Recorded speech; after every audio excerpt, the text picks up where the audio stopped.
એક વખત એક બહેન એક ભગવાનની મૂર્તિ સામે બેસીને ભગવાનને પ્રાર્થના કરી રહ્યા હતા, હે ભગવાન, હવે તો ફક્ત તમે મારો એક સહારો છો, મારો જ આધાર છો.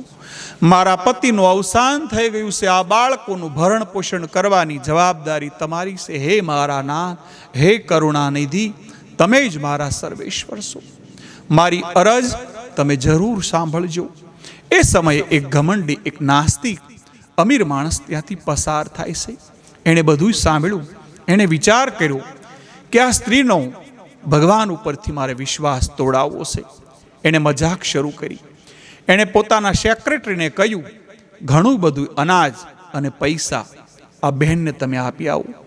જ્યારે એ પૂછે કે કોણે મોકલ્યું છે, તો કહેજો કે શેતાને મોકલ્યું છે. સેક્રેટરીએ સ્ત્રીને પૈસા અને અનાજ આપ્યા. પછી પૂછ્યું, તમે નથી પૂછતા કે આ અનાજ કોને મોકલ્યું, આ પૈસા કોને મોકલ્યા? ત્યારે બહેને અદ્ભુત જવાબ આપ્યો છે, હું કેવી રીતે વિચાર કરું, કારણ કે મને મારા ભગવાન પર ભરોસો છે.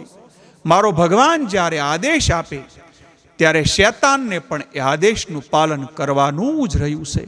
એટલા માટે હું તમને ક્યાંય જ પૂછતી નથી, કારણ કે મને મારા ભગવાન ઉપર વિશ્વાસ છે.